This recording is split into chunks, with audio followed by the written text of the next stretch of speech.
Hey guys, JasonLeeno here. I am back. It has been a while. I know. I went on another hiatus, even though I said I was going to be consistent. I wasn't. I know.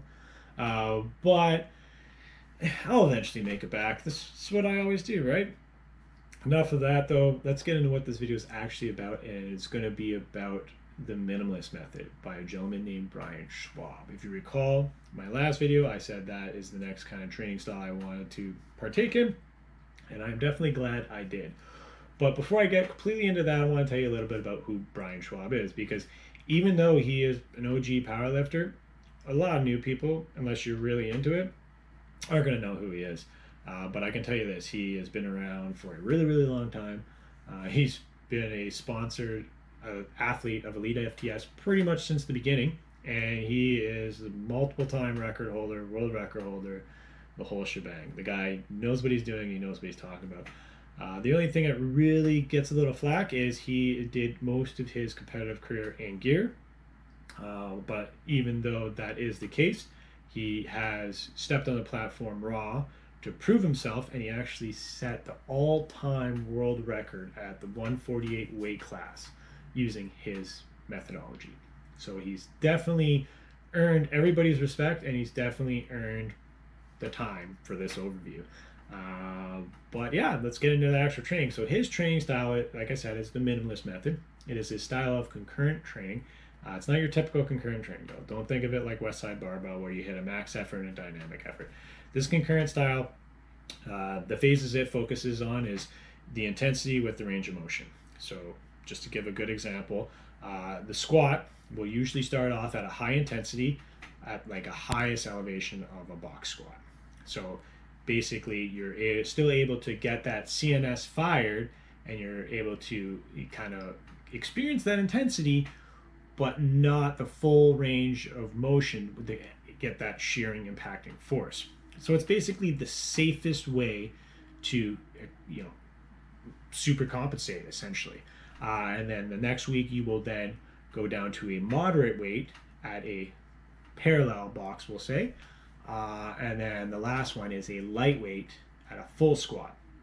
So that way you will go through 3 different phases, every 3 weeks. And then after that, you'll go back up, and then your percentages increase. And that'll keep happening until you get to the point where you will hit a max squat at a full squat range.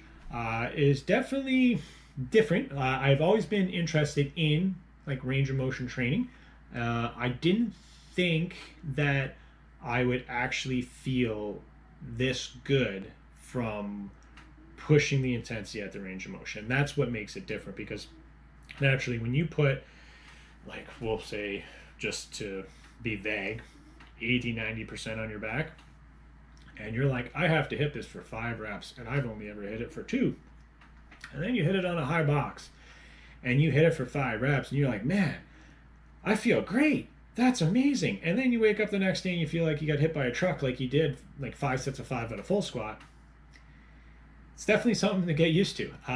But I can tell you this, it's working. It's not giving me the aches and pains like linear has. Like, I don't get that same just shearing pain that I used to from just constantly trying to forcefully increase my percentage to chase that linear gain. I am strategically going through these phases of this concurrent training, and I'm still able to, I guess, adapt strength currently. I can't really necessarily build, because you won't know if it's built until the conclusion, but I'm able to adapt to the movements, and I'm able to see some success. At least even confidently, I'm able to feel confident again, which is really good. The only flack I've seen so far when it comes to the book is he states, oh, you can do 25 to 50 pound increase of your 1 rep max. Now, I wouldn't really say that is the case, especially for me. Oh, hello, Keith. I wouldn't say that is the case, especially for me. My first week, honestly, I had to do auto regulation.